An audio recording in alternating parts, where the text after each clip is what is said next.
Perubahan iklim ekstrim mengancam produksi pangan dan menurunkan kualitas gizi pangan. Hal ini sangat berpengaruh terhadap kualitas sumber daya manusia serta kecerdasan, imunitas, dan produktivitas. Pertanyaannya, bagaimana strategi paslon untuk menghadapi dampak perubahan iklim terhadap produksi dan kualitas gizi pangan? Saudara-saudara sekalian, tanpa krisis iklim pun persawahan pertanian kita tidak memiliki air dan irigasi yang memadai. Bahkan dia lebih fatal lagi dalam mengadakan pengadaan pangan nasional, petani tidak dilibatkan dan bahkan hanya melibatkan korporasi. Ini yang harus kita rubah.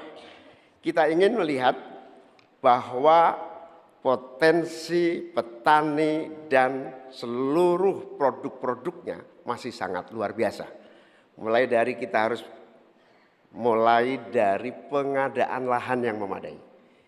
Dalam arti lahan-lahan yang ada melalui reformasi agraria.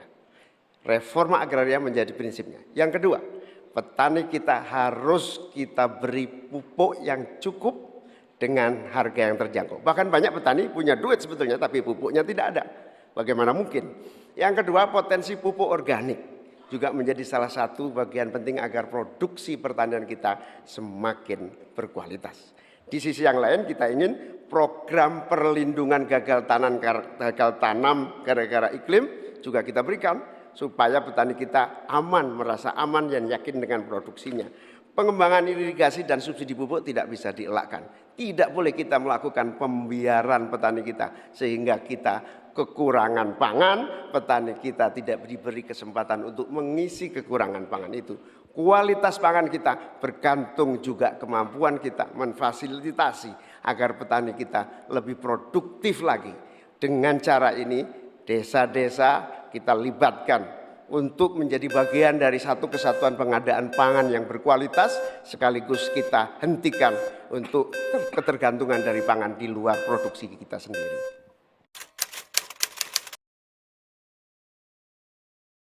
Baik, terima kasih.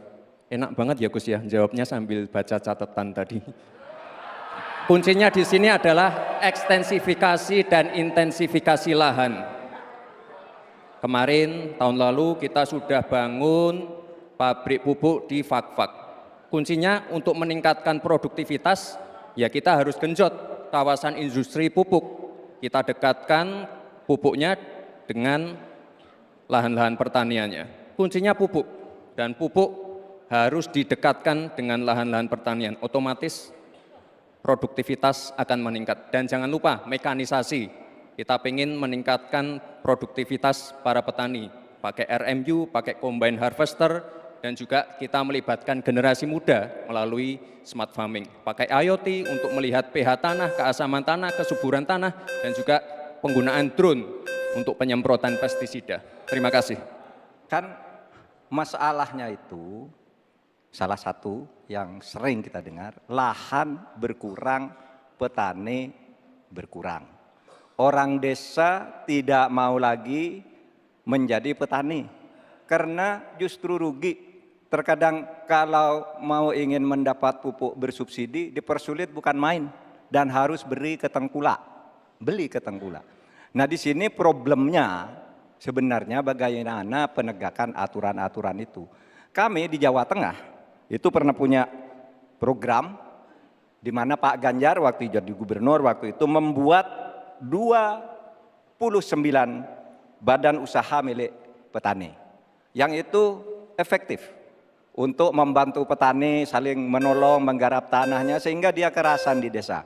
Yang saya tanyakan, kebijakan hukum apa yang akan dilakukan untuk mengatasi masalah ini? Terima kasih.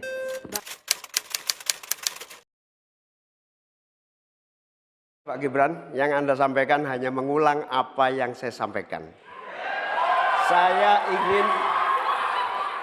ingin memperdalam lagi bahwa petani kita ini potensinya besar sekali. Jumlah petani kita masih sangat besar. Potensi tanah kita subur masih banyak lagi.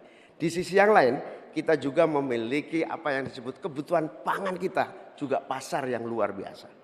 Nah, dalam konteks ini antara supply kita punya potensi, antara permintaan kita juga punya sangat kuat.